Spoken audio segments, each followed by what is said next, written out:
കടയിൽ നിന്ന് വാങ്ങുന്ന അതേ രുചിയിൽ നമുക്ക് ബ്രോസ്റ്റഡ് ചിക്കൻ വീട്ടിലും തയ്യാറാക്കിയെടുക്കാം. അതിനായി ചിക്കൻ നല്ല രീതിയിൽ കഴുകിയെടുക്കുക. അതിലേക്ക് 1 സ്പൂൺ ഉപ്പ്, 1 സ്പൂൺ വിനാഗിരി, ഇനി 1 കപ്പ് വെള്ളം കൂടെ ചേർത്ത് ഒരു 2 മണിക്കൂർ റെസ്റ്റ് ചെയ്യാൻ വെക്കുക. മിനിമം 1 മണിക്കൂറെങ്കിലും വെക്കണം.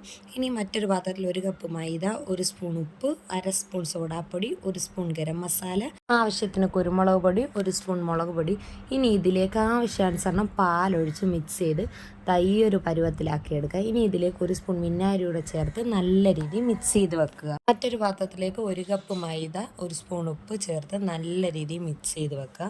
ഇനി നമ്മൾ റെസ്റ്റ് ചെയ്യാൻ വെച്ച ചിക്കനിലെ വെള്ളമെല്ലാം കളഞ്ഞ് അതിലേക്ക് 1 സ്പൂൺ ഉപ്പ്, 1 സ്പൂൺ മുളക് പൊടി, 1 സ്പൂൺ കുരുമുളക് പൊടി, 1/4 സ്പൂൺ ഗരം മസാല, ഒരു 5 അല്ലി വെളുത്തുള്ളി ചതച്ചത്, 1 സ്പൂൺ വിനാഗിരി ഇത്രയും ചേർത്ത് നല്ല രീതിയിലൊന്ന് കുഴച്ച് നമ്മളൊരു അരമണിക്കൂറോളം റെസ്റ്റ് ചെയ്യാൻ വെക്കണം. എന്നാലേ ഇതിലേക്ക് മസാലയൊക്കെ പിടിക്കും.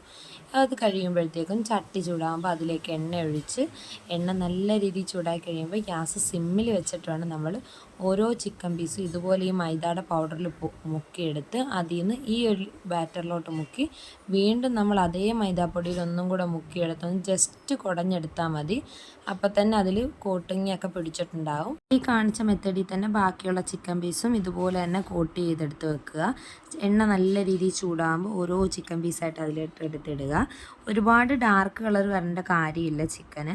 നല്ല രീതിയിൽ ചൂടായി കഴിഞ്ഞാൽ നമ്മളൊന്ന് സിമ്മിൽ ഇട്ടിട്ട് വേണം ഇത് ചെയ്യാൻ. ഇതിൻ്റെ ഇടയ്ക്ക് നമ്മളൊരു നല്ല മയണൈസ് റെഡിയാക്കുന്നുണ്ട്. ഇതിൻ്റെ ഡീറ്റെയിൽ വീഡിയോ ചാനലിലുണ്ട്, എല്ലാവരും നോക്കണം. അപ്പോൾ നമ്മുടെ ടേസ്റ്റി ആയിട്ടുള്ള ബ്രോസ്റ്റഡ് ചിക്കൻ തയ്യാറായിട്ടുണ്ട്. എല്ലാവരും ട്രൈ ചെയ്ത് നോക്കിയിട്ട് അഭിപ്രായം അറിയിക്കണം. ഇനിയും നല്ല വീഡിയോസായിട്ട് വരും. ഓക്കേ.